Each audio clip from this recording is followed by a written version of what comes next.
Au fil des côtes, le littoral d'un pays raconte son passé, souligne le présent et pourrait presque prédire son avenir.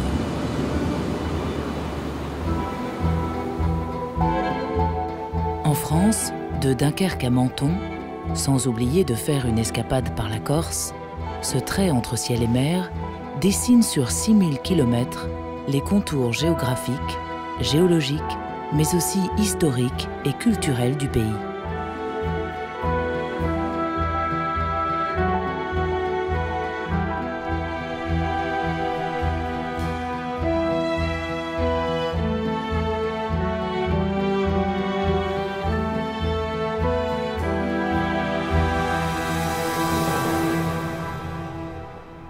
Le voyage commence au nord-ouest, par 2 caps situés à quelques kilomètres de la frontière belge. Les caps Blanc-Nez et Gris-Nez marquent le début de la côte d'Opale.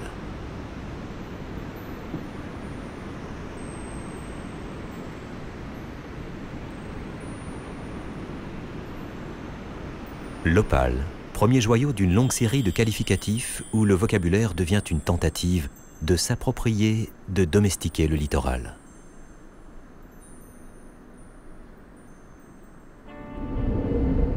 Aux heures où la mer se retire, les grandes plages de sable fin s'étendent sur des kilomètres, parsemées de stations balnéaires un brin surannées.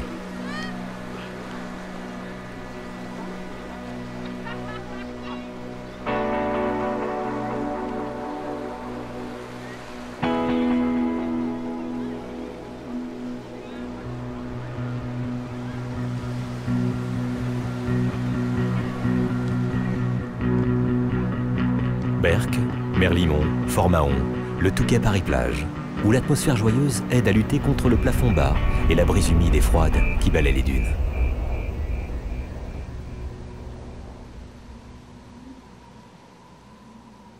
C'est un peintre du Touquet qui aurait trouvé ce nom de Côte d'Opale dans les années 1930.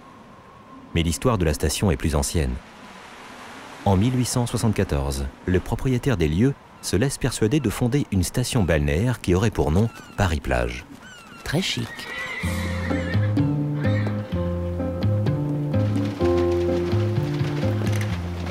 Mais l'essor se produira vraiment au tournant du XXe siècle, quand un Anglais décidera de faire du lieu le premier resort franco-britannique.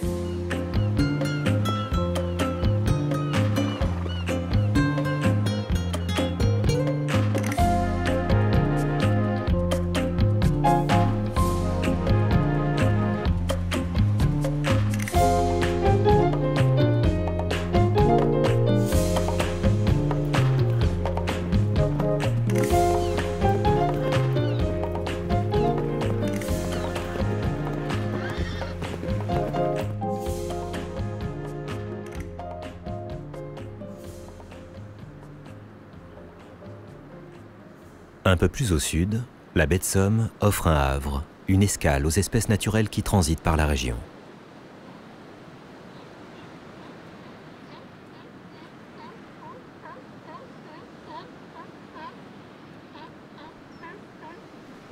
Les phoques, espèces rares en France, se plaisent à se chauffer sur les bancs de sable de la pointe du Hourdel. Phoques veaux marins Et phoques gris, jouent dans l'estuaire au gré du flux et du reflux des marées.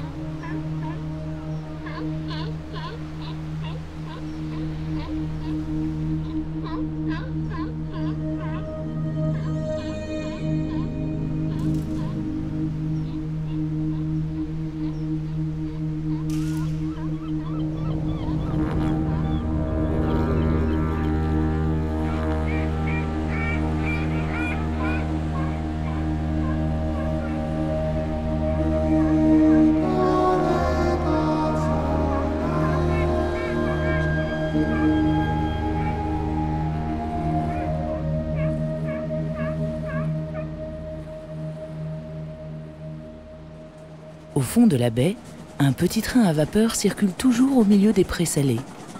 Métal, vapeur, fumée, il fonctionne depuis 1858 et rappelle le passé glorieux de cette région de France.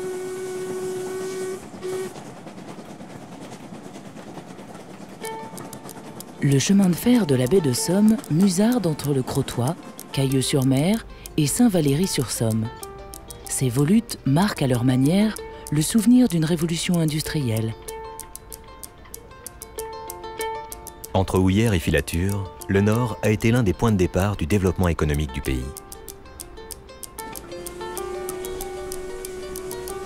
Saint-Valery-sur-Somme joue de cette nostalgie qui plaît tant aux visiteurs.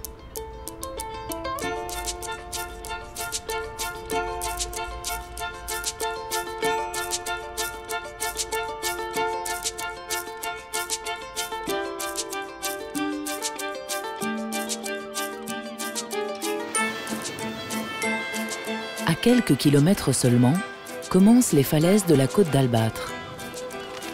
Elles feront le spectacle jusqu'au Havre.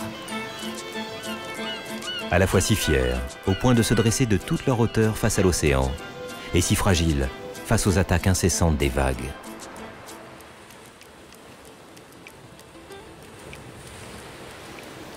L'albâtre, c'est pour leur couleur, le blanc, la craie. Cette roche s'est formée il y a 100 millions d'années par l'accumulation sur le fond des océans de micro-organismes. Venues de la mer, les falaises retournent à la mer. L'érosion sculpte cette roche tendre jusqu'à lui donner des formes fantasmagoriques.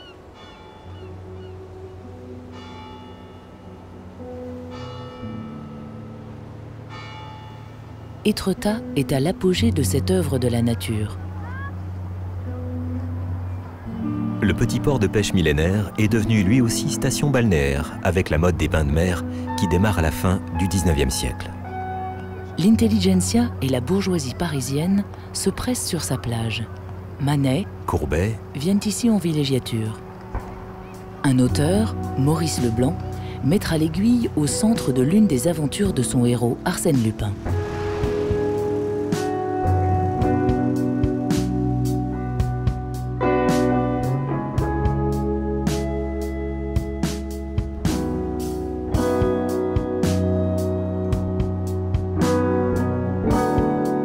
Mais non, l'aiguille n'est pas creuse. C'est l'action conjuguée d'une rivière souterraine et du ressac marin qui ont aussi formé l'arche naturelle, dite porte d'Aval. Où certains voient un éléphant plongeant sa trompe dans l'eau.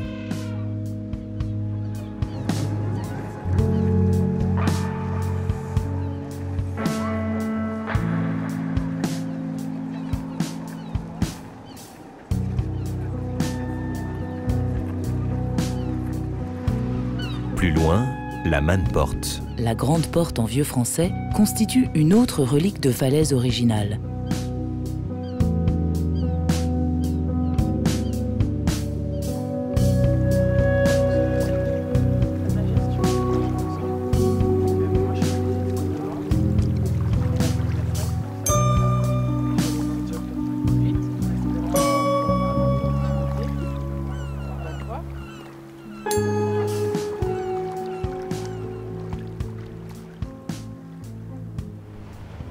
Derrière ces falaises se cache une autre surprise spectaculaire. Celle-là, bien édifiée par la main de l'homme. Un temple industriel au service du dieu pétrole. Une digue circulaire de 3500 mètres érigée en pleine mer. Elle protège Antifer. Ce complexe accueille depuis 30 ans des super pétroliers.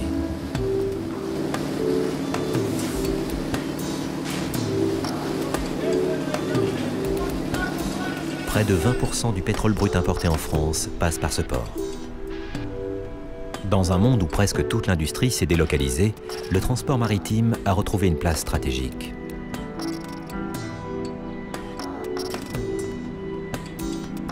Le littoral est une des portes du commerce international.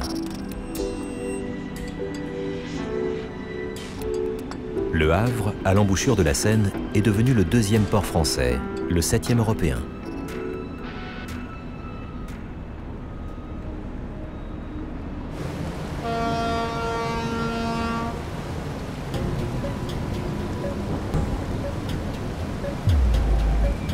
L'usage du nom commun Havre, emprunté au néerlandais pour désigner un port, s'est perdu. Il n'en subsiste la trace que dans certaines expressions comme Havre de paix, La formule fait sourire aujourd'hui à contempler l'agitation des quais et le développement industriel de la zone portuaire.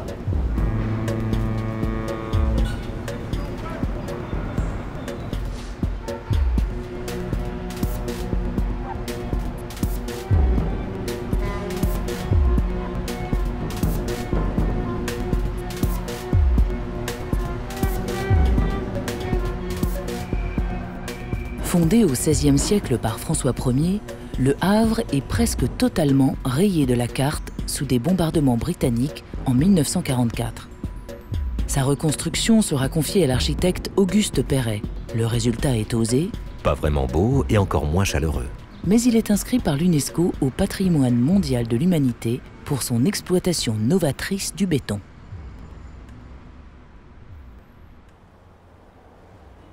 Un peu en aval, sur l'estuaire de la Seine, le pont de Normandie donne la mesure des prouesses du design et des techniques de la fin du XXe siècle.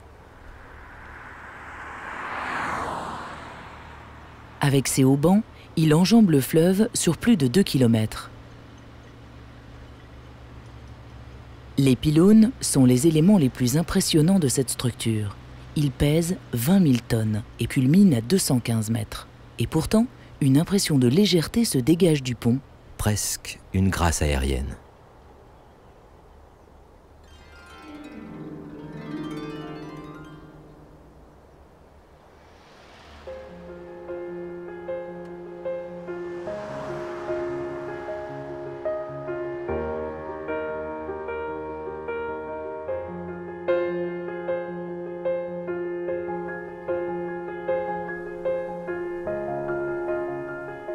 Lorsque démarre la côte de Grasse, sur cette rive sud de la Seine, au pied du pont, les lignes reprennent des accents plus courbes. Plus doux.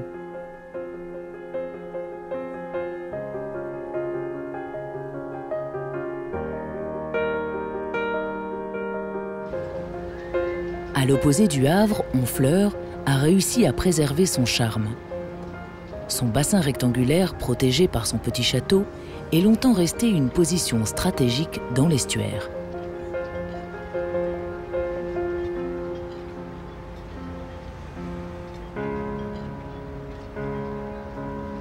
Honfleur ne vit aujourd'hui qu'avec le tourisme. Les stations balnéaires de la Côte Fleurie sont parmi les plus réputées de France. Pour leur charme, leur romantisme.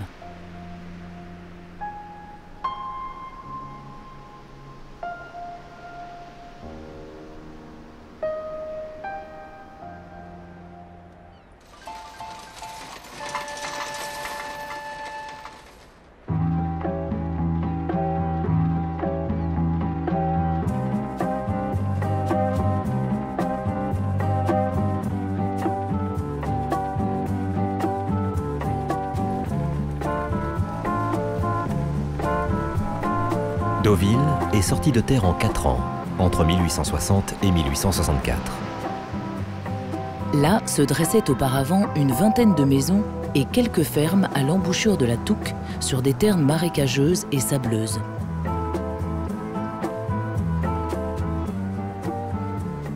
Un cap plus loin, l'histoire de Cabourg est à quelques détails près la même. Cette fois, l'urbanisme sera dès l'origine confié à un architecte. Les plages de sable fin participeront au succès de toute cette côte. Elle reste un rendez-vous familial de détente, de châteaux éphémères et de pêche parfois miraculeuse.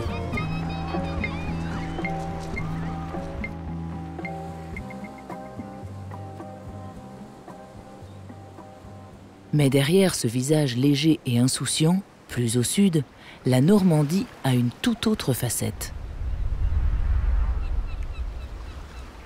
La côte de Nacre, façade maritime du Calvados, fut le principal théâtre d'une gigantesque opération militaire. Le débarquement destiné à libérer l'Europe du joug nazi.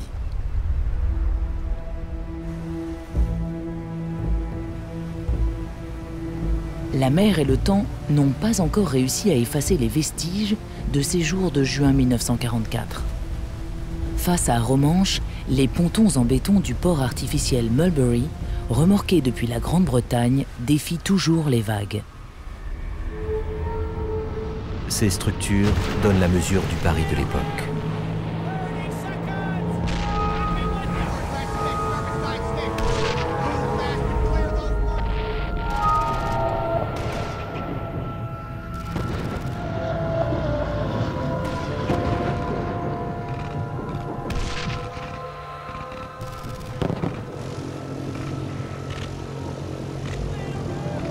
La Normandie et ses plages sont devenues symboles d'héroïsme, de courage, d'abnégation et de victoire. Omaha, Utah, Sword, Juneau, autant de noms qui sonnent désormais comme un seul.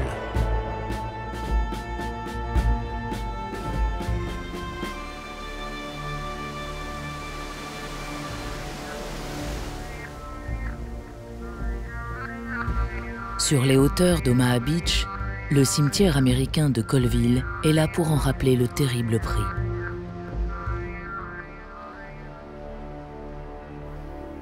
Sur ce bout d'Amérique, concession perpétuelle offerte par la France aux États-Unis, s'alignent les tombes de 9387 soldats américains, tombés pour la plupart à quelques mètres dans le sable glacé du petit matin.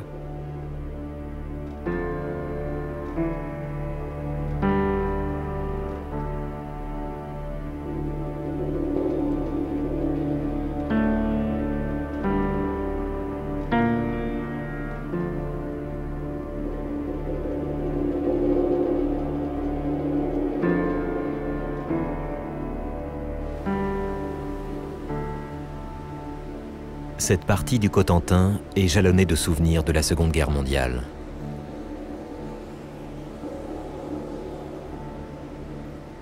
Pas un village qui n'ait désormais son petit musée.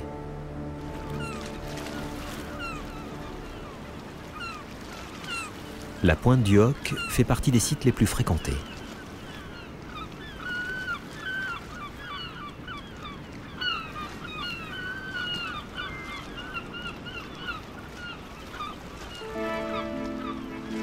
Le 6 juin 1944, des Rangers grimpèrent à l'assaut de ces falaises pour mettre hors d'usage des canons.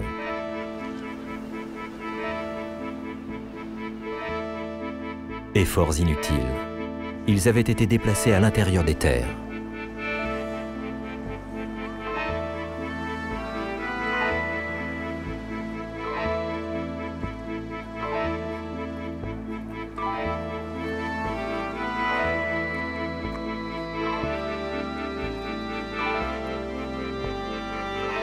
Sur les 225 hommes qui débarquèrent ici, plus de la moitié étaient morts 2 jours plus tard.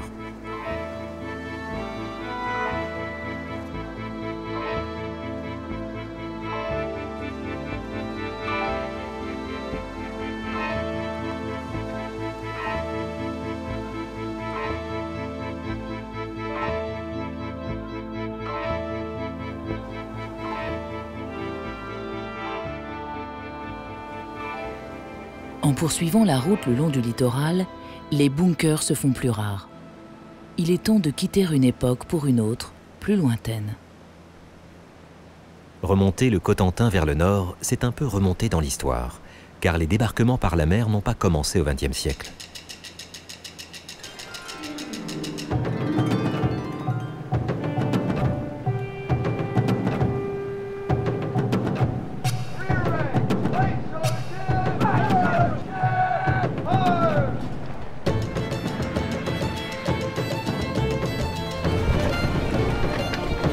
Partis à la recherche de terres plus douces, les Vikings ont pris racine des 2 côtés de la Manche entre le 8e et le 11e siècle.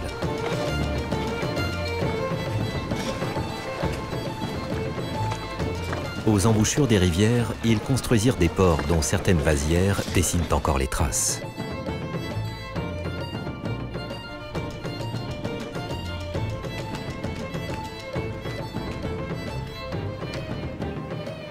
Barfleur fut le principal port du vieux royaume anglo-normand.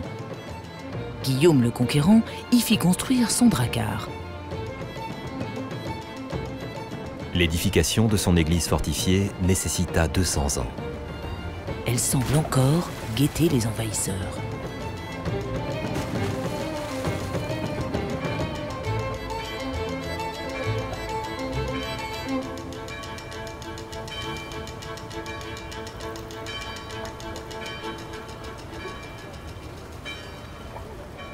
Mais désormais, les seuls qui prennent encore d'assaut la Normandie sont les touristes.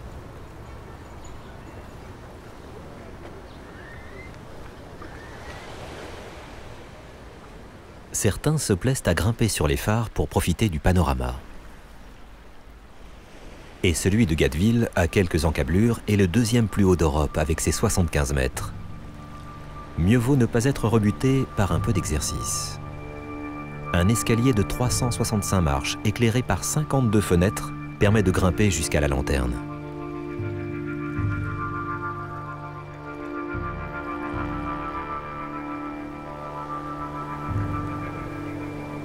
Ce phare moderne a remplacé l'ancien en 1835. Il constitua l'un des maillons du premier système cohérent de phares et balises mis en place à l'époque. Objectif, faire en sorte que tout navire au large des côtes de France puisse, en perdant de vue un feu, en retrouver un autre.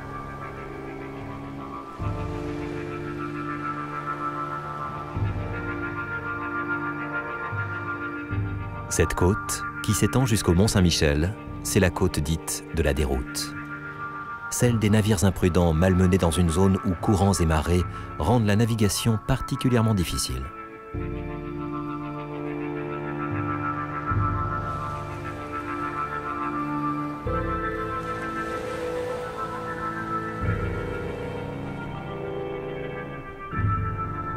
Les dunes, au sud de La Hague, évoquent bizarrement un champ de bataille.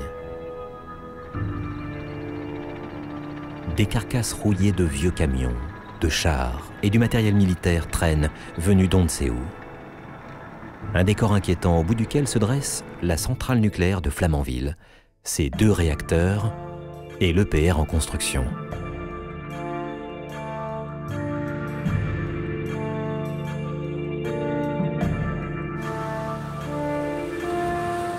La côte de la Déroute n'est pas, heureusement, le seul surnom des lieux. Les habitants la nomment aussi, de Carteret jusqu'à Granville, la côte des Havres.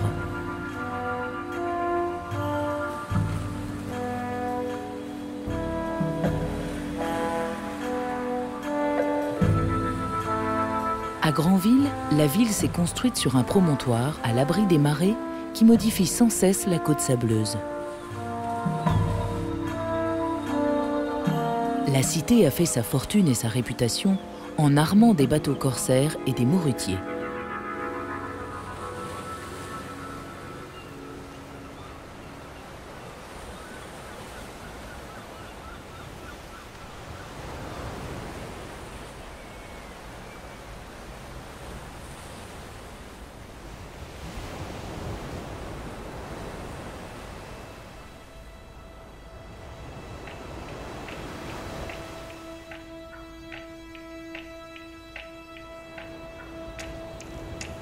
Contrôlant l'accès à la baie qui sépare la Normandie de la Bretagne, port florissant et envié, la ville a dû très vite se doter d'une forteresse et d'une enceinte rehaussée petit à petit au cours des siècles.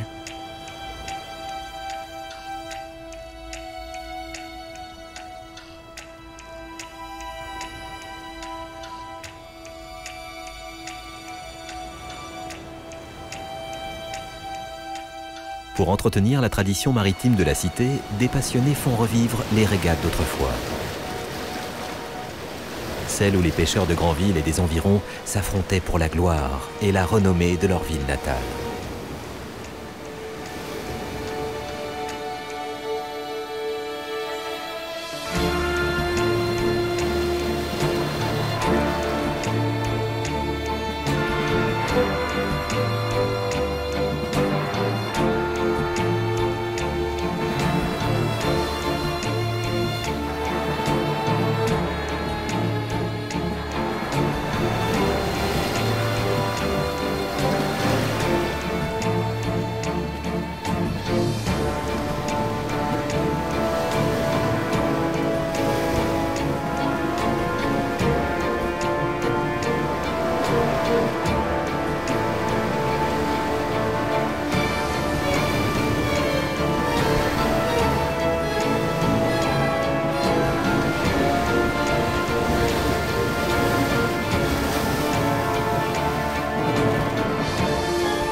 Mais le plus beau joyau de toute cette côte se cache au fond de la baie qui porte désormais son nom. Dans la brume du matin, le mont Saint-Michel surgit presque comme un mirage.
Le mont Saint-Michel est un îlot rocheux granitique.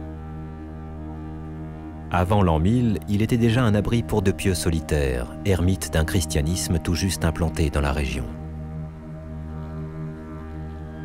La tradition raconte qu'en 708, l'évêque du diocèse reçut au cours de son sommeil 3 fois l'ordre de Saint-Michel de faire ériger sur ce mont un oratoire.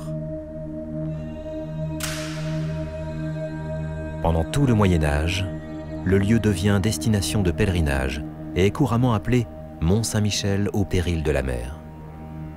La communauté religieuse s'y développe. L'oratoire se transforme en abbaye.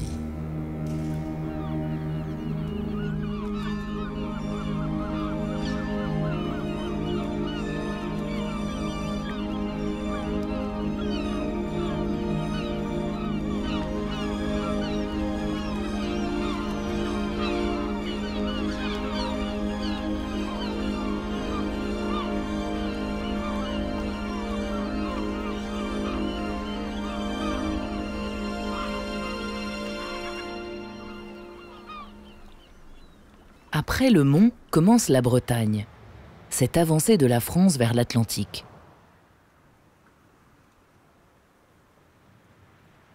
Et Saint-Malo est peut-être la plus célèbre des cités corsaires.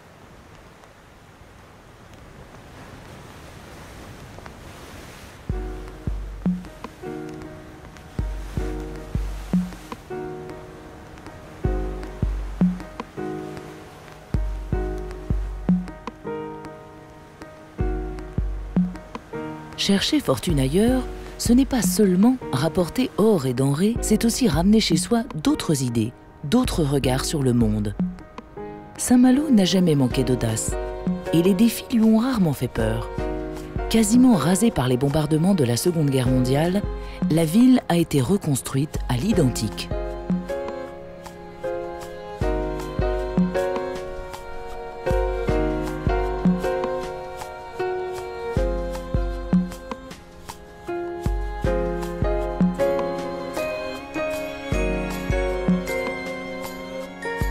C'est à un Malouin, Eugène Herpin, que l'on doit le nom de Côte d'Émeraude pour toute cette partie du littoral.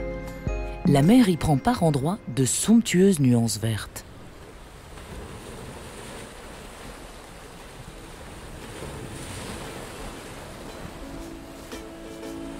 Car quand la Bretagne se découvre après Saint-Malo, vers Saint-Lunaire et Saint-Briac, elle dévoile tous ses charmes.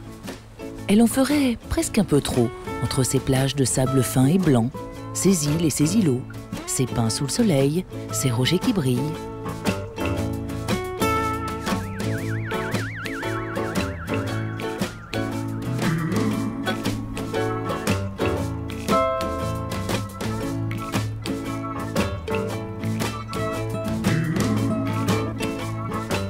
Difficile de croire que c'est la France de l'Ouest. On se croirait plutôt dans les Caraïbes.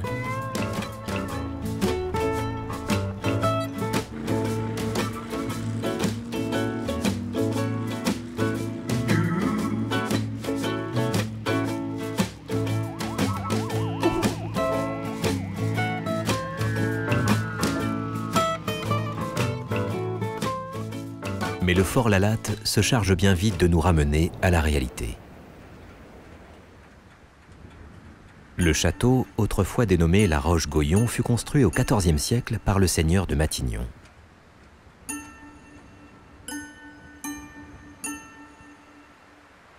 Il appartient aujourd'hui à des propriétaires privés passionnés qui organisent régulièrement des reconstitutions historiques.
À portée de tir des canons du fort Lalatte, le cap Fréhel dresse sa silhouette majestueuse.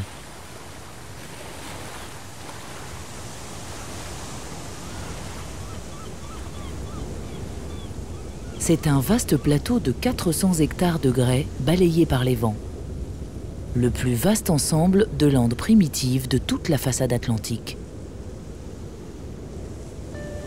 Le vieux phare ou tour Vauban y fut construit en granit.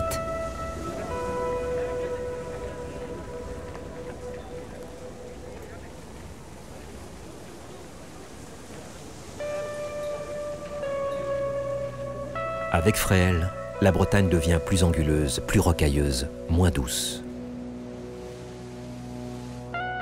La beauté de la baie de Paimpol est minérale. Son charme est dans les angles brisés, les pointes, les rochers.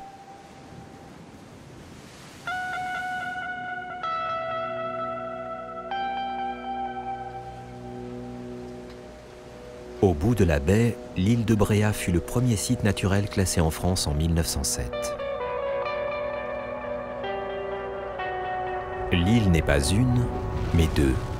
Deux îles reliées entre elles par un pont du XVIIIe siècle. Elle est accompagnée par 86 îlots et récifs. Cet environnement raconte que la Bretagne était autrefois une terre de volcans, il y a de ça 640 millions d'années.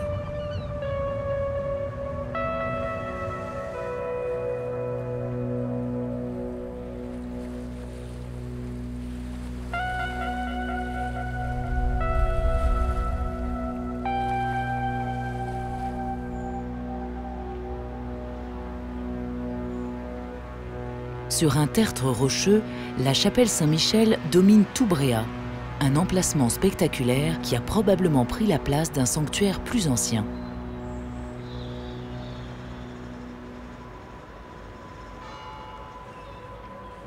Car en Bretagne, comme souvent en France, la christianisation, plutôt que de faire table rase du passé, a cherché à se substituer aux rites païens. Ainsi, menhirs, pierres gravées, dolmens se sont transformés en calvaires, oratoires, chapelles.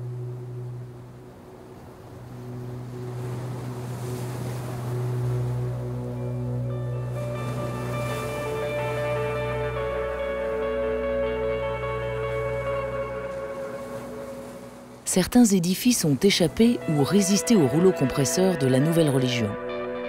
Ainsi, le cairn de Barnenay, tumulus en pierre sèche sur la rive droite de l'embouchure de la rivière de Morlaix, est le plus grand et le plus ancien mausolée de pierre en Europe. Sa construction remonterait au Néolithique, bien avant l'édification des pyramides d'Égypte. Sur l'île de Millau, à proximité de Trébeurden, c'est une allée couverte qui rappelle ces rites oubliés. Empreintes de mystère, ces constructions ont fait fantasmer les habitants.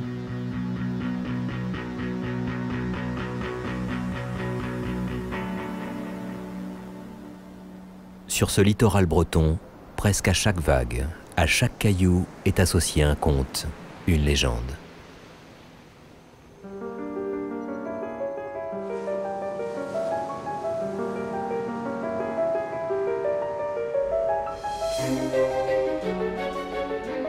Jusqu'à Plestin-les-Grèves s'étend la côte de granit rose.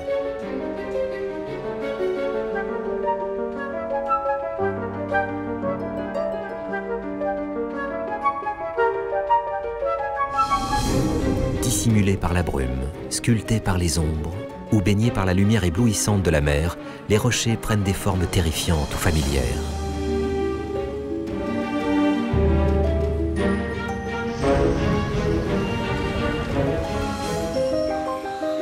Le feldspath, l'un des minéraux qui les composent, leur donne cette couleur à dominante brune qui tire sur le rose.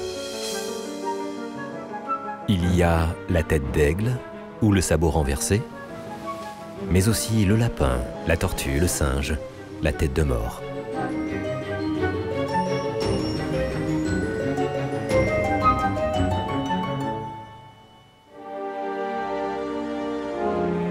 En Bretagne, le danger n'est jamais loin. D'où le rôle primordial que jouent les canots de sauvetage en mer, inventés ici il y a plus d'un siècle.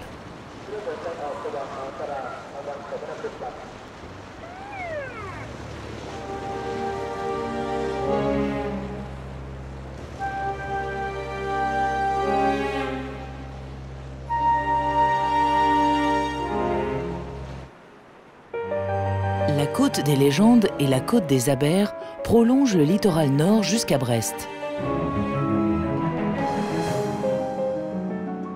Au large, l'archipel de Molène, l'île d'Ouessant et l'île de Saint, perdus dans la brume et les embruns.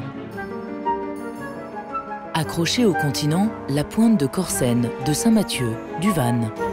Il faut du cœur pour apprécier cette terre. C'est ici, entre récifs et lames, phares et sémaphores, que la France a gagné ses galons de nation maritime.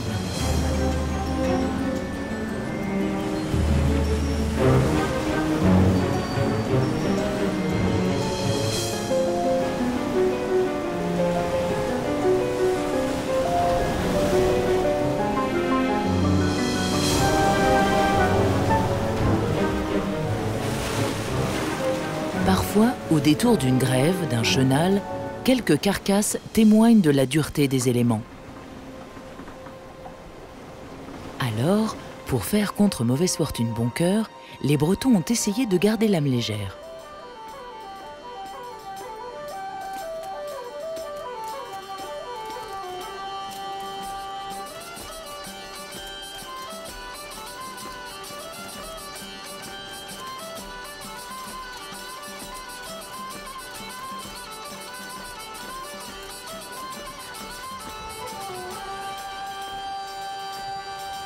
La pointe Saint-Mathieu résume à elle seule l'histoire de ce coin de Bretagne. Une abbaye placée sur un site spectaculaire, un monument à la gloire des marins disparus pendant la Première Guerre mondiale, et deux phares, l'ancien et le moderne, pour veiller sur les navigateurs d'aujourd'hui.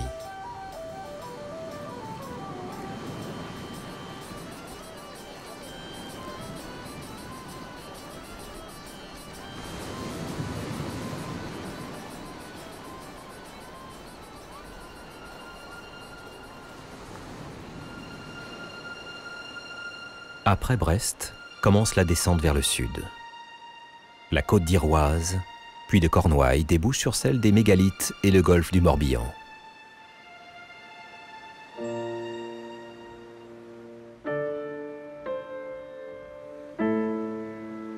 Morbihan, littéralement la petite mer, située face à l'océan et d'où émergent 30 ou 40 îles, ou même beaucoup plus selon les légendes.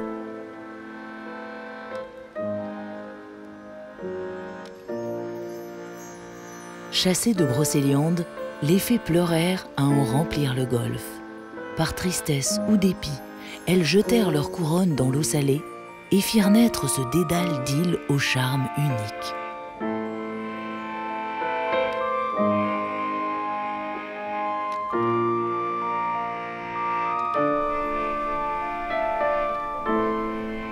Des larmes, de l'eau et du sel. Quelle étrange idée! métamorphoser une goutte d'eau en grain de sel. C'est à Guérande que se perpétue ce travail d'alchimiste.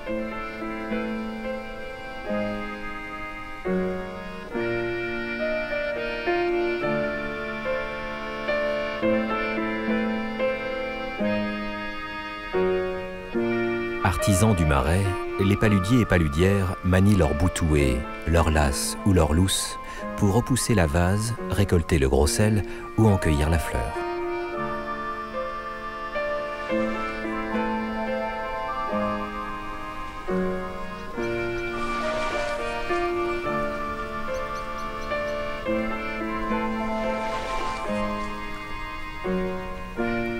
Cette technique d'exploitation est la même qu'au IXe siècle. Il y a maintenant plus de 1000 ans que les moines de l'abbaye de Landévennec, après avoir analysé les marées et les vents, ont organisé les salines telles qu'on les connaît aujourd'hui.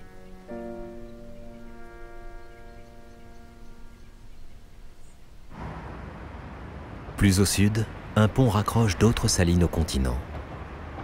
Celui de l'île de Ré à l'entrée de la Côte des Fleurs, qui ne semble ni finir, ni commencer.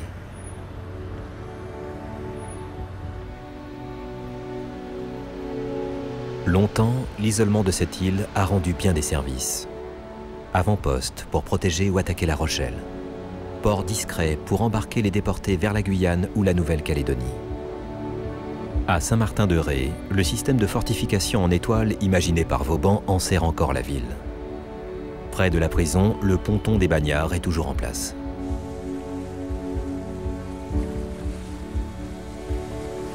À l'extrémité de l'île, le phare des Baleines protège encore les marins des aléas de la mer. Les radars et autres GPS n'ont pas encore eu raison de ces sentinelles du littoral.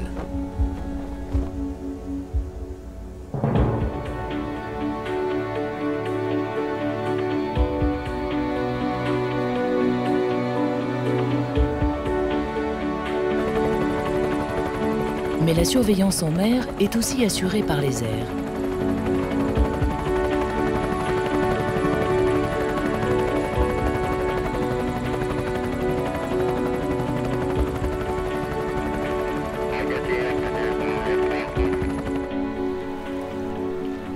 Face au port de La Rochelle, le phare du bout du monde est la réplique récente de celui immortalisé par Jules Verne.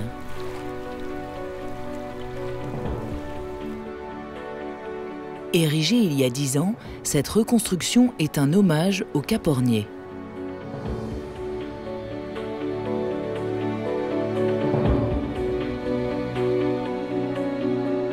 À l'entrée du bassin de la ville, 3 tours veillent sur le repos des navires et le sommeil des habitants. La tour de la Lanterne, La tour Saint-Nicolas et celle de la Chaîne.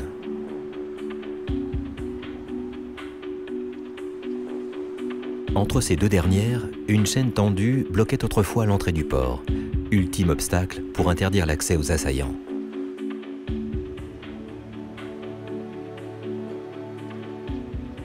Depuis La Rochelle, la côte prend ensuite vers le sud le nom de Beauté.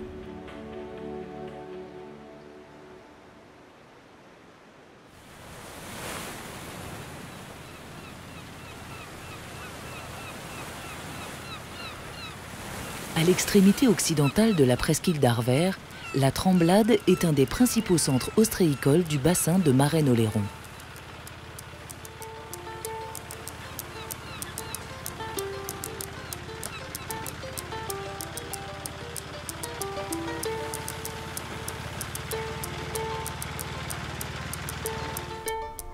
Bordant l'estuaire de la Seudre, les marais et vasières ont été transformés en clairs, c'est-à-dire en lieu d'affinage pour les huîtres.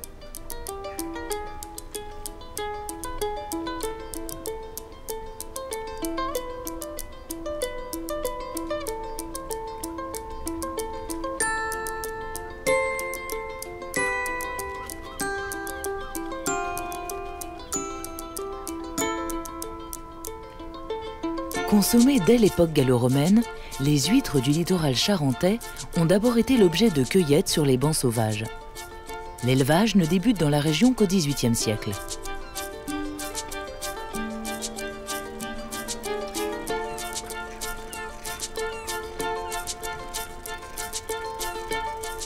Mais l'espèce d'origine a été décimée. Au cours du XXe siècle, une variété portugaise lui a été substituée, elle-même remplacée récemment par des huîtres japonaises.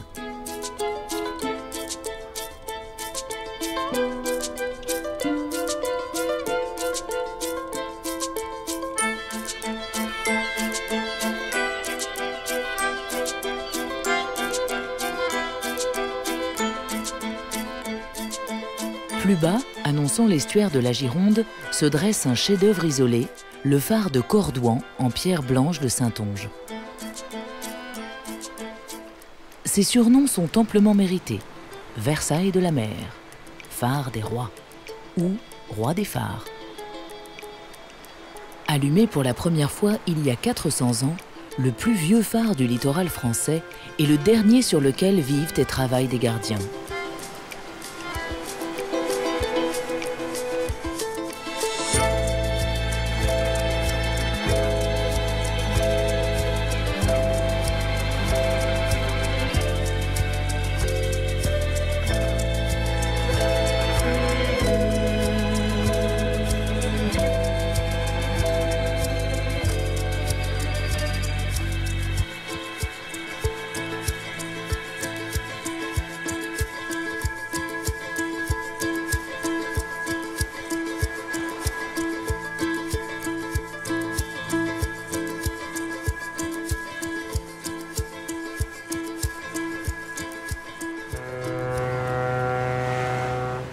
À l'estuaire, les eaux de la Garonne et de la Dordogne rejoignent l'océan. La Gironde est vaste, riche d'histoire et animée par le balai incessant des navires qui traversent ou filent vers Bordeaux.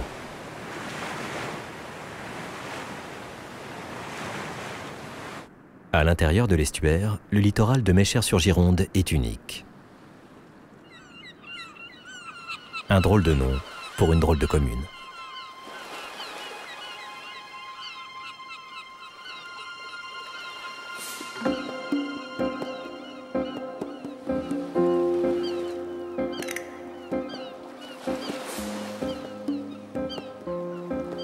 Meschers, au départ, se serait appelé Miscaria, l'association de deux mots celtiques, mis, qui signifie mauvais, et caria, pierre.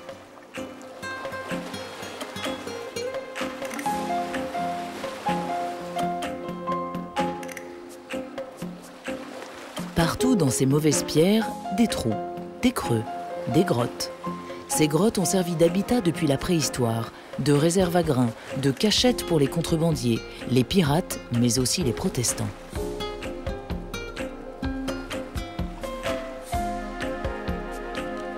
Aujourd'hui, les troglodytes ne sont plus des pauvres et les grottes de calcaire disposent de tout le confort moderne.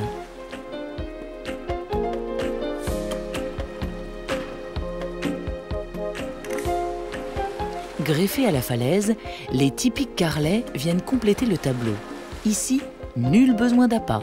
Le grand filet carré est descendu, remonté et se récupère au hasard alose, maigre, anguille ou lamproie.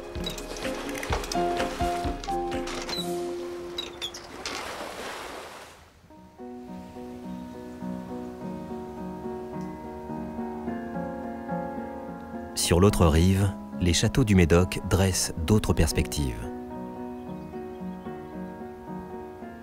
L'exploitation du vignoble dans la région bordelaise a longtemps porté l'économie locale. Chaque domaine, chaque famille se faisait construire leur petite folie.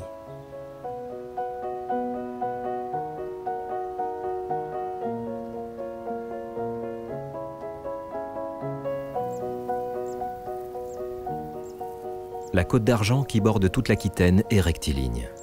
Elle ne connaît qu'une seule fracture, le bassin d'Arcachon. L'océan y entre et en sort 2 fois par jour, à une vitesse moyenne d'environ 2 mètres par seconde.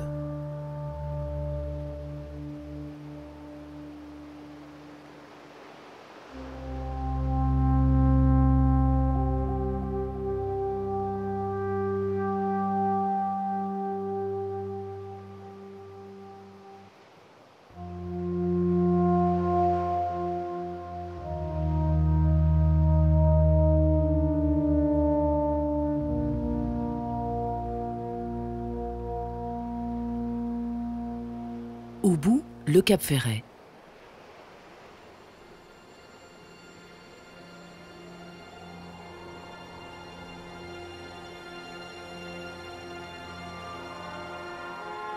Au départ, quelques cabanes de pêcheurs qui venaient en pinasse pour traquer les poissons à la pointe de la presqu'île.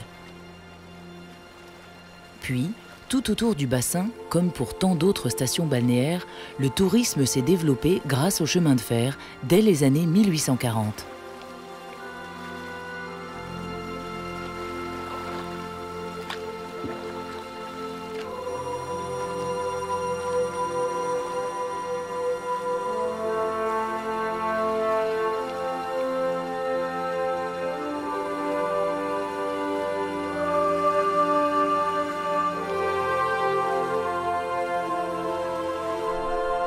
Au beau milieu de ce paysage, l'île aux oiseaux a longtemps servi de pâture aux troupeaux, puis de terrain de chasse et de pêche. Quelques cabanes en bois y sont construites, dont les 2 cabanes Tchanké, mot qui signifie échasse en gascon.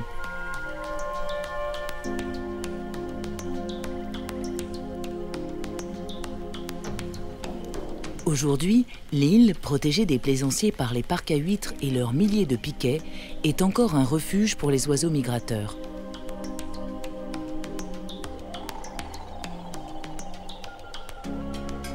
De la vase et du sable, partout, en évolution constante, charriés par les courants, modelés par les vents.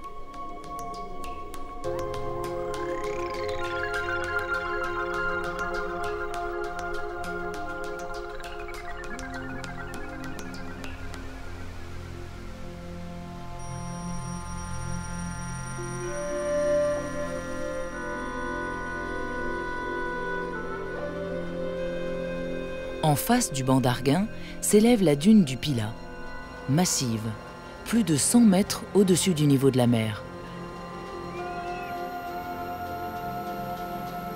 Une dimension tellement imposante qu'on en oublie que la dune est mouvante et varie constamment d'altitude.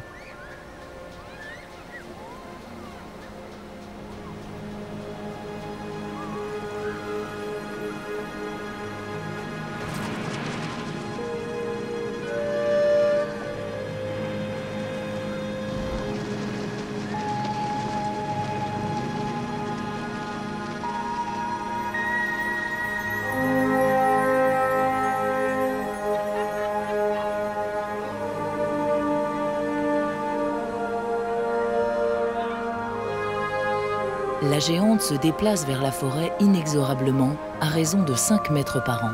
Elle engloutit tranquillement les pins, les routes et les maisons qui la bordent.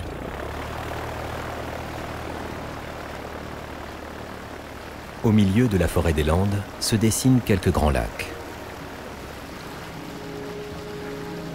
Celui de Biscarrosse a été le berceau des pionniers de l'aventure aérienne.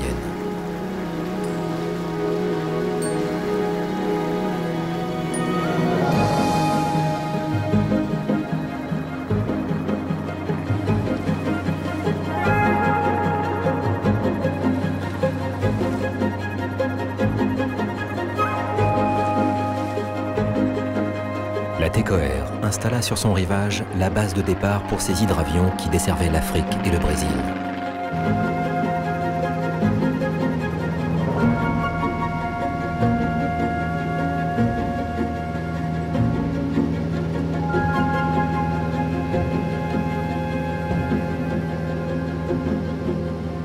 Aujourd'hui, un lotissement aéronautique unique est installé à proximité du terrain qui jouxte l'étang. Avec leur avion parqué devant leur maison, les plus mordus peuvent allier l'utile à l'agréable.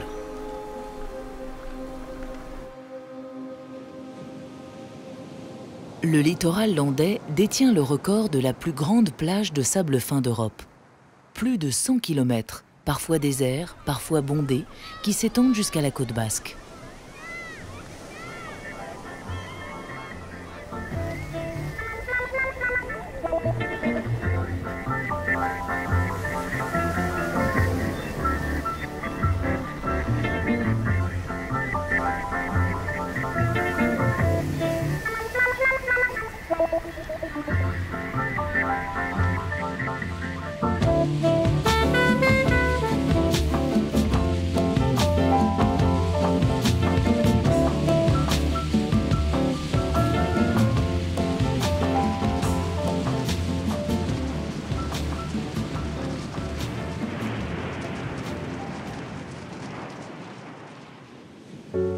En approchant de la frontière espagnole, la Côte d'Argent devient la Côte basque.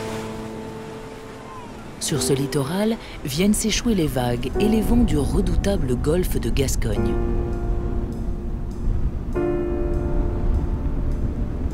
Rochers et falaises en escalier, formés il y a 25 millions d'années lors de la naissance des Pyrénées, si proches, brisent ici sèchement leur élan.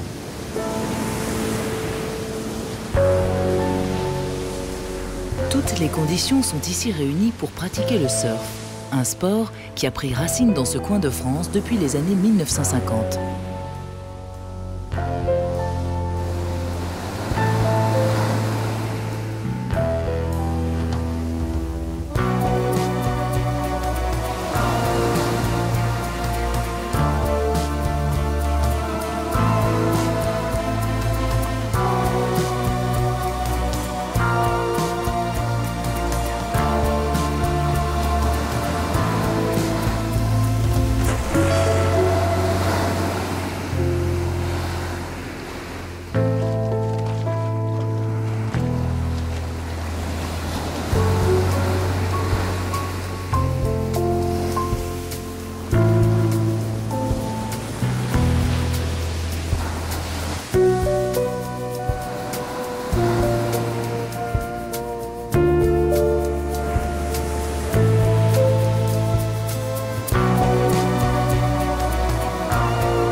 Biarritz a une devise.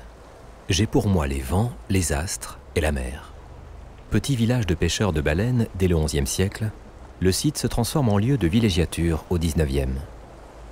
L'aristocratie française y fait venir la noblesse européenne et surtout russe. Le village se dote peu à peu de palais, de villas, d'hôtels, de thermes salins, d'un grand magasin et d'une église orthodoxe.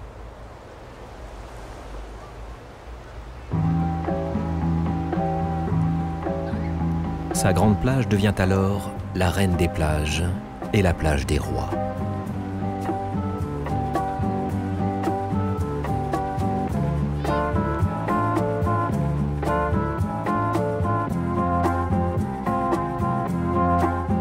Le rocher de la Vierge reste la vigie de la ville. Il devait à l'origine s'intégrer dans l'aménagement d'un nouveau port. Le projet abandonné, c'est une petite passerelle issue des ateliers Eiffel qui le relie au continent depuis 1887.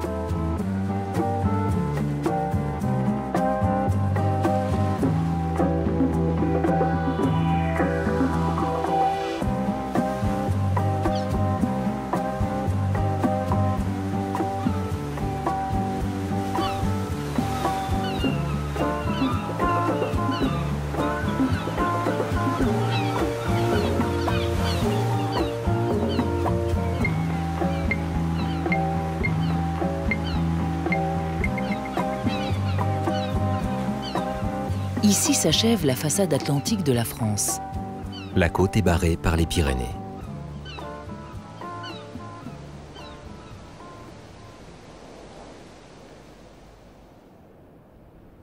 Le massif dessine la frontière avec l'Espagne.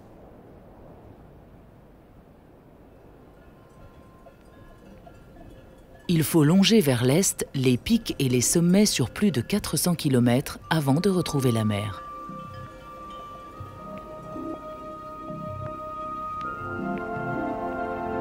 De l'autre côté, la lumière a changé. Elle surprend. Le littoral méditerranéen français débute le long de cette côte vermeille reliant Cerbère, Banyuls, Port-Vendre et Collioure.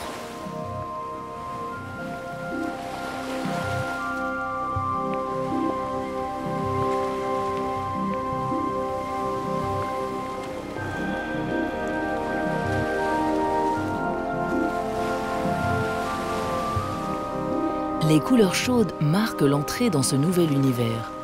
l'eau n'a plus le même bleu. L'orange est plus brillant, le rose plus tenace. Matisse immortalisera de son talent cette côte inspiratrice du fauvisme.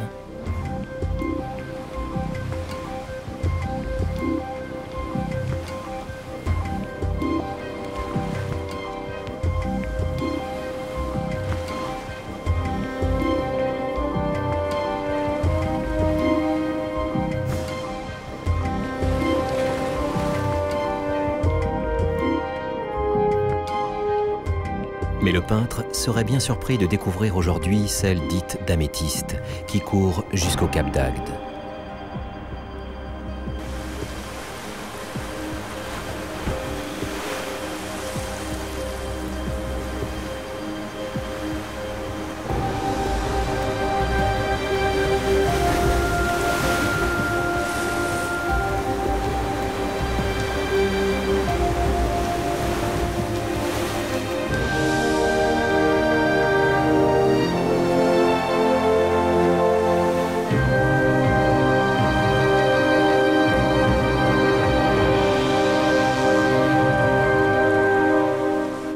Après la roche, le sable trouve à nouveau sa place. Une enfilade ininterrompue de lotissements, barres d'immeubles et campings construits le long des plages se fait jour. Port Barcarès, Port La Nouvelle, Gruissant, c'est le paradis des vacances de masse. Il faut dire qu'au départ, entre reliefs et marais, les terrains côtiers n'avaient pas beaucoup de valeur. Et puis, il y avait ce vent incessant. Le vent dominant qui souffle perpendiculairement aux plages et aux étangs. Il a fait aujourd'hui de ces plages et plans d'eau des espaces privilégiés pour la pratique du char ou de la planche à voile. L'étang de Leucate est le royaume des amateurs de vitesse. Certains planchistes y atteignent, voire dépassent les 40 nœuds.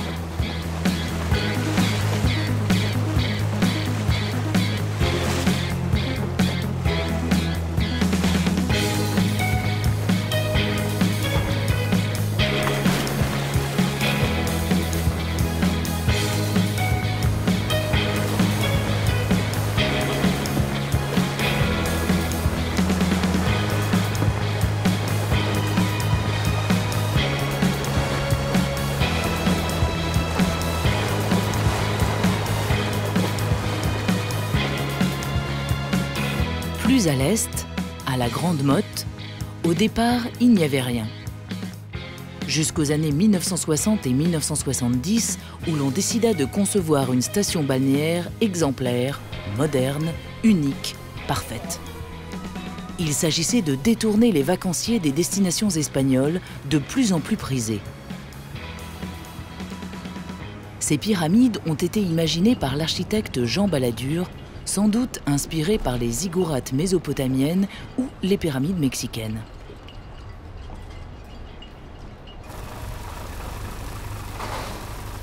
En atteignant l'orée de la Camargue, se découpent et se dressent d'autres pyramides.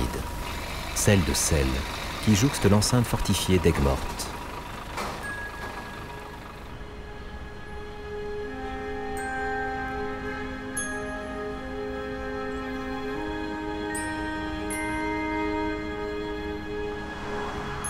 La ville fut construite elle aussi ex nihilo, mais cette fois sur l'ordre d'un roi, Saint-Louis.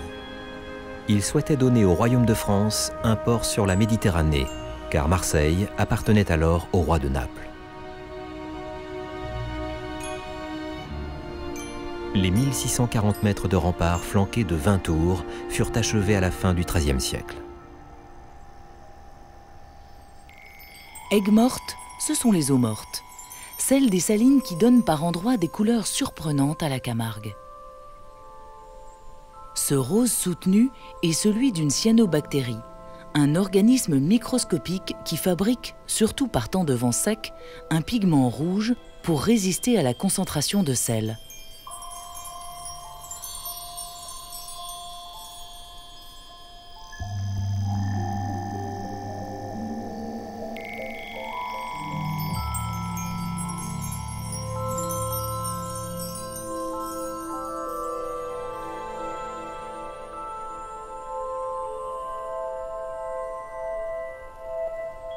Fruit de la rencontre des eaux du Rhône chargées de sédiments avec celles de la Méditerranée, le delta de la Camargue se serait formé récemment à l'échelle géologique il y a 5000 ans environ.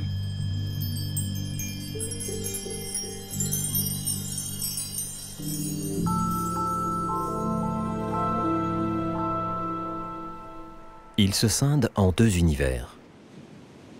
Le nord, avec des terres agricoles, et le sud, composé de marais et de plans d'eau salée qui constituent un écosystème particulier.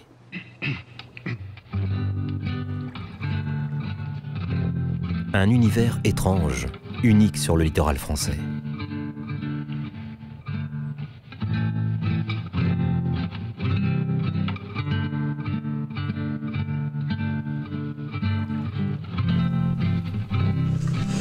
La Camargue est un domaine d'élevage de chevaux et de taureaux, de culture du riz et d'exploitation du sel.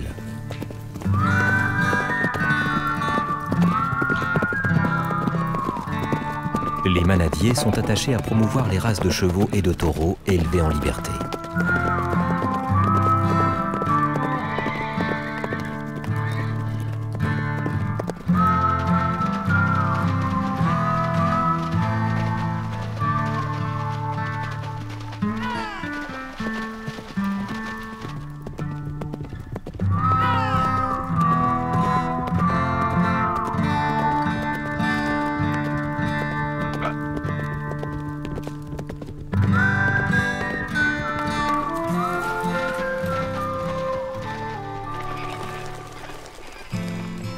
Les étangs comme celui de Vaccarès accueillent aussi toute une faune spécifique et notamment bon nombre d'oiseaux migrateurs.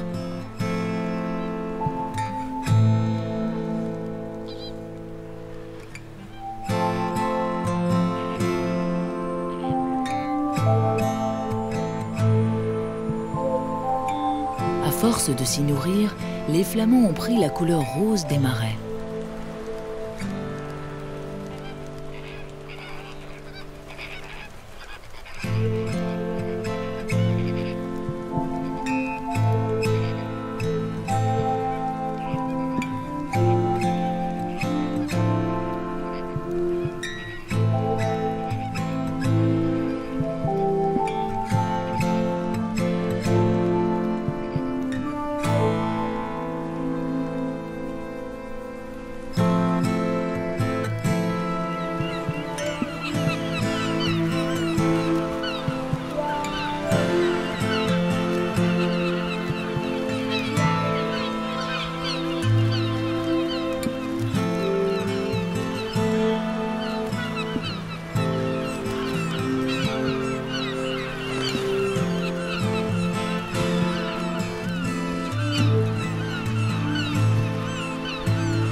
La Camargue à peine quittée, le contraste est saisissant. Marseille hésite entre port industriel et vestiges historiques. Face à la rade, construit sur les ordres de François Ier au XVIe siècle, le château d'If et ses remparts occupent la totalité de la surface d'un îlot de calcaire blanc. Première forteresse royale de la ville, le château a surtout servi à accueillir des prisonniers, anonymes ou célèbres, comme le marquis de Sade ou Edmond Dantès. Le Vieux-Port, c'est une simple calanque à l'origine. Une calanque où débarquent dès 600 ans avant Jésus-Christ des Phocéens pour y fonder une ville, Massalia. Dès ses débuts, Marseille est une ville accueillant la Méditerranée, une ville de brassage et de métissage, une ville de culture partagée.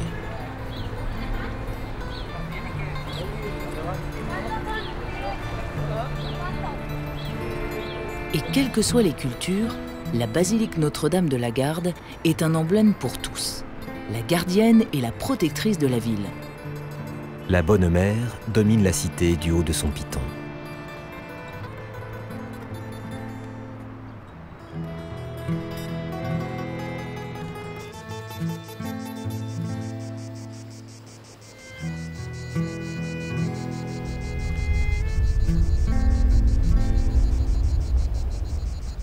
À la sortie de la ville, comme des creux et des replis secrets du littoral, les calanques sauvages sont des trésors cachés entre la roche des falaises calcaires et la Méditerranée.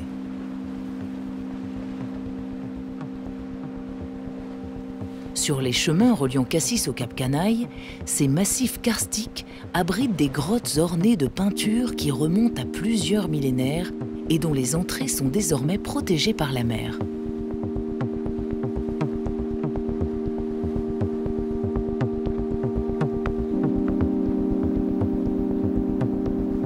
Adossée au Cap Canaille, caché derrière le bec d'Aigle, la Ciotat.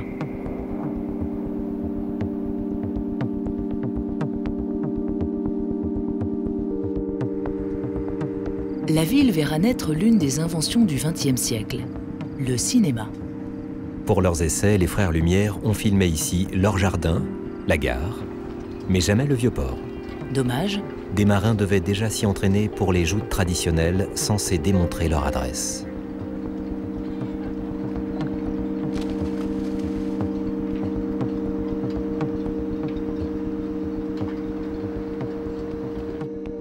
En continuant vers l'est, les caps se succèdent. Toulon, Hyères, le Lavandou.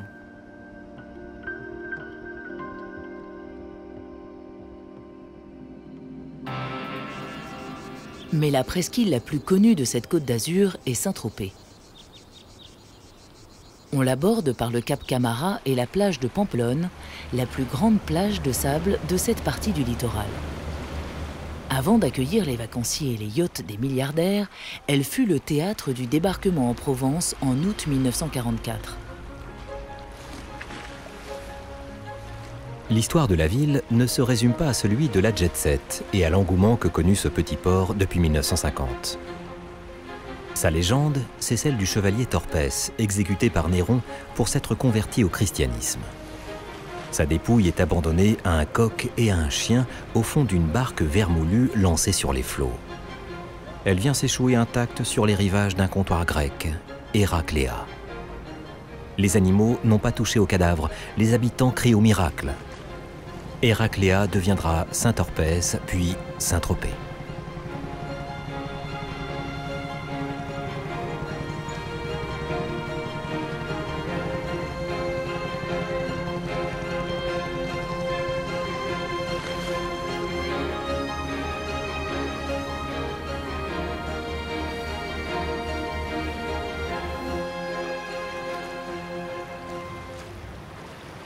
Entre les très bétonnés golfs de Fréjus et de la Napoule, la Côte d'Azur cherche encore à attirer le regard. Le massif de l'Estérel déploie un décor rouge spectaculaire, avec ses grands rochers pourpres dénudés, dignes d'un paysage du Far West.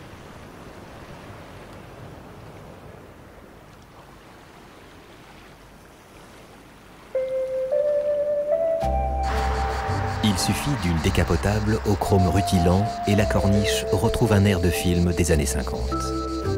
Une sorte de Dolce Vita où se fait sentir la proximité italienne. La majeure partie de la Côte d'Azur n'est totalement française que depuis 1860.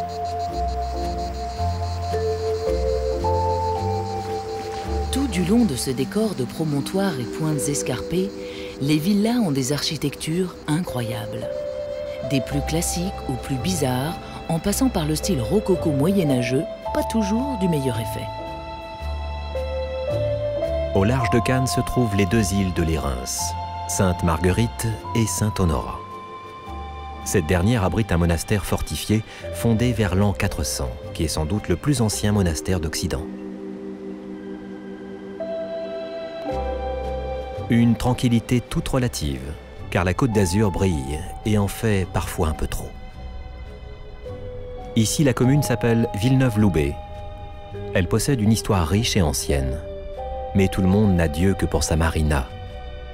Par son gigantisme, le projet de l'architecte André Minangois a provoqué des polémiques avant même sa construction.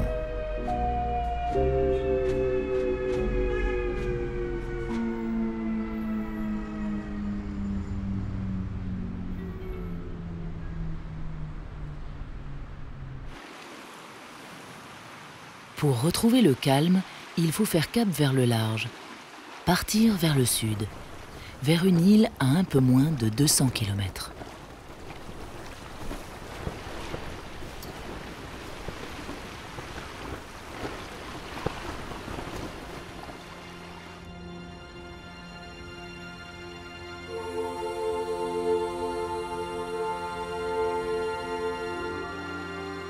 La Corse est l'ultime morceau de France métropolitaine. Une France avec son caractère propre, son caractère insulaire. Bien des légendes expliquent l'origine de son nom. Parmi les plus tenaces, il y a celle qui veut que les Grecs l'aient appelée Calistée, la plus belle. L'histoire est plaisante, mais malheureusement un peu fausse. Au nord, le Cap Corse est une île dans l'île, du dire de ses propres habitants. Une longue échine montagneuse est tirée sur 40 km. Pendant près de 10 siècles, les villages isolés ont vécu au rythme des attaques. Tour à tour, Grecs, Romains, Maures, Libyens, Sarrasins, Génois, Turcs débarquent, s'installent, puis repartent.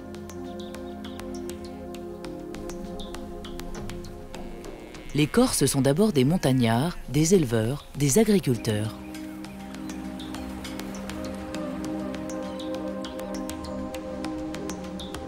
Le village médiéval de Nonza se perche en nid d'aigle sur une hauteur surplombant la mer. La tour domine une falaise de 167 mètres.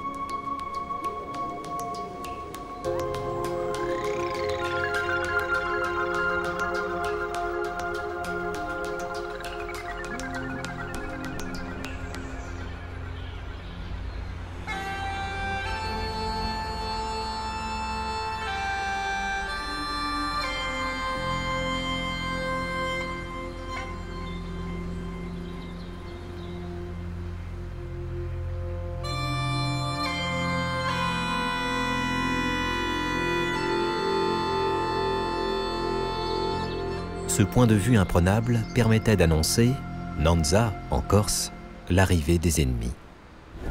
Un emplacement stratégique pour observer la côte jusqu'au golfe de Saint-Florent, où évoluent maintenant l'été des parapentes.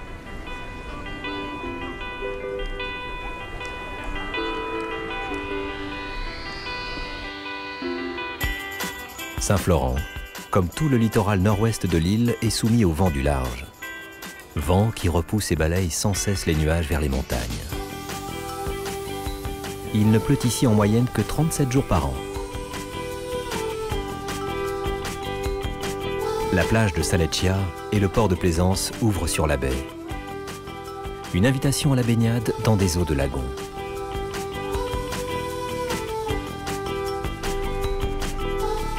La gamme des bleus de mer est surprenante en Corse. Inégalée, variant du bleu profond et dense jusqu'aux tonalités turquoises.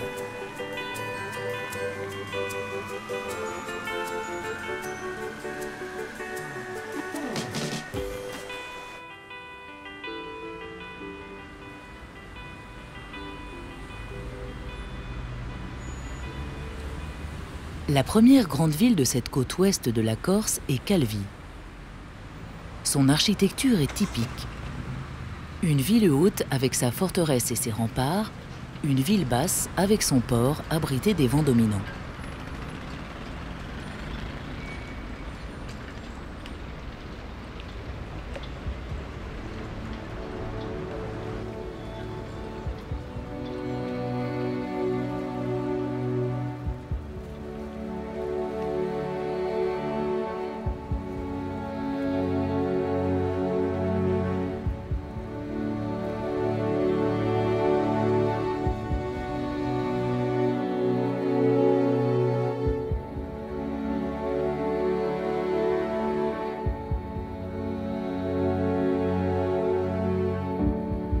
Difficile, devant les somptueuses roches rouges de la presqu'île de Scandola, de ne pas laisser vagabonder son esprit.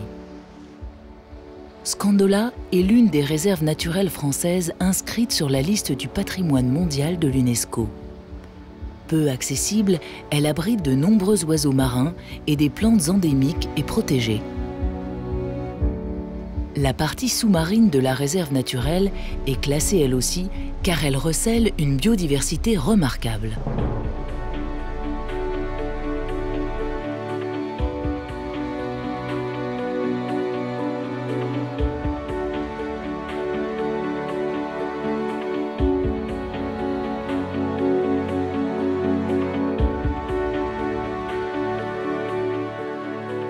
La petite ville de Cargèse date du XVIIe siècle. À l'époque, des Grecs fuyant l'occupation ottomane furent contraints de s'établir dans la région. Mais attaqués par les villageois corses, ils demandèrent au gouverneur français de construire leur propre village. C'est ainsi que naquit Cargèse sur ce promontoire. Ces Grecs pratiquaient le rite byzantin. Avec les années, certains se convertirent au rite latin et d'autres habitants prirent racine dans la ville. Alors, pour concilier les deux communautés, deux églises furent construites.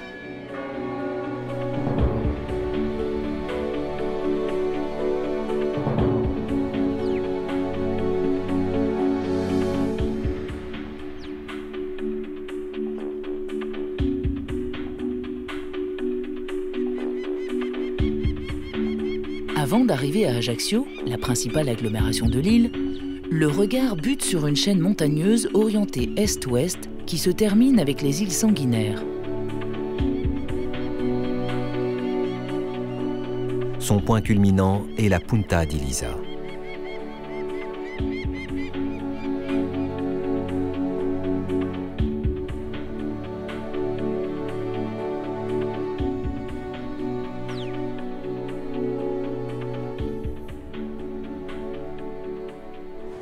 Depuis le milieu du XXe siècle, Ajaccio a connu un essor considérable. La cité de naissance de Napoléon Bonaparte a vu sa population s'accroître, son emprise urbaine s'étendre. Avec 90 000 habitants, c'est aujourd'hui la plus grande ville de l'île. Chaque année au mois d'août, les régates impériales se déroulent dans la baie.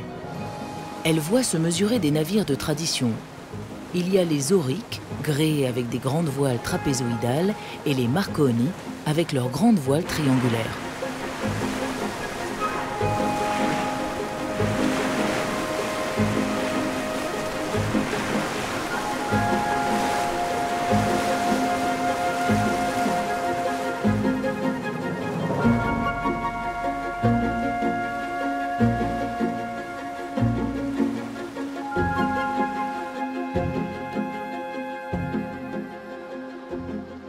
Les hommes d'ici sont plutôt adeptes du cabotage.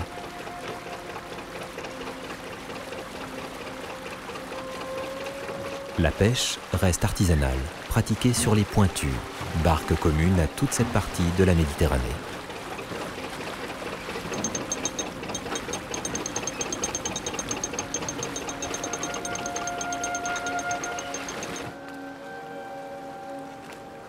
La surpêche a épuisé les côtes.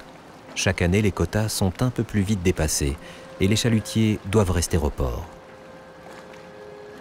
L'élevage est la seule alternative proposée aujourd'hui aux pêcheurs.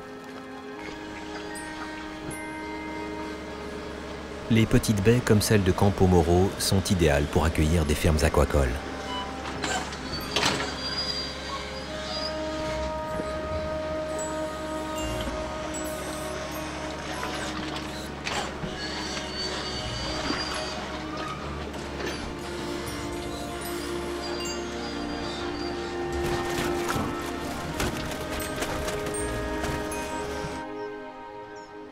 Au-dessus, une tour dite génoise veille sur la baie.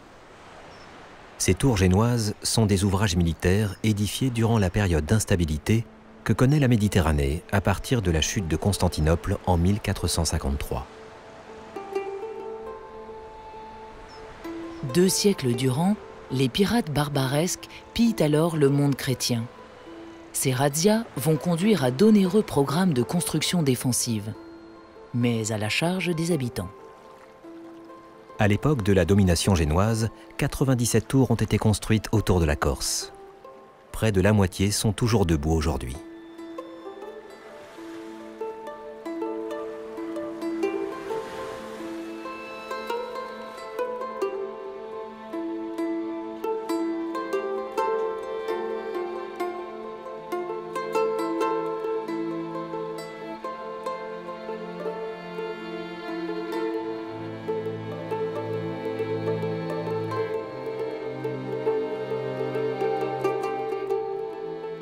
Le sud de la Corse granitique garde lui aussi la trace mystérieuse d'histoire et de civilisation perdues.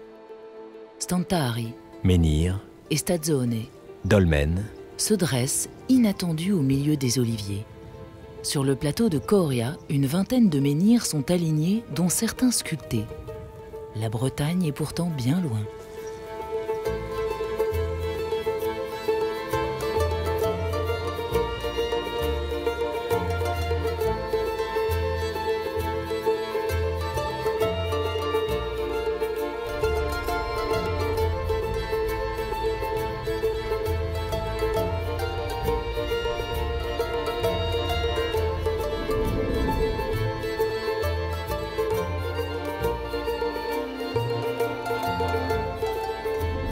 Et là où les côtes de France touchent à leur fin, les falaises blanches de Bonifacio répondent à celles de la côte d'Albâtre.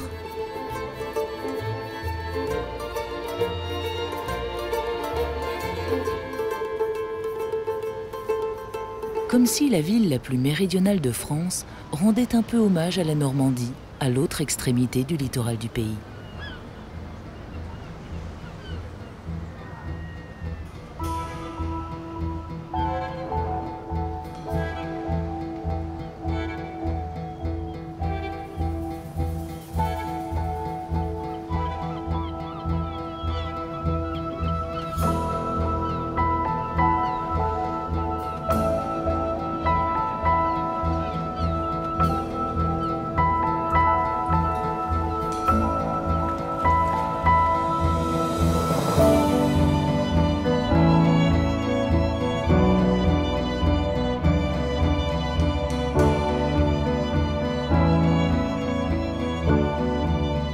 Les falaises de craie se prolongent jusqu'à l'extrémité sud de l'île, jusqu'au Capo Pertusato, ultime étape de ce voyage.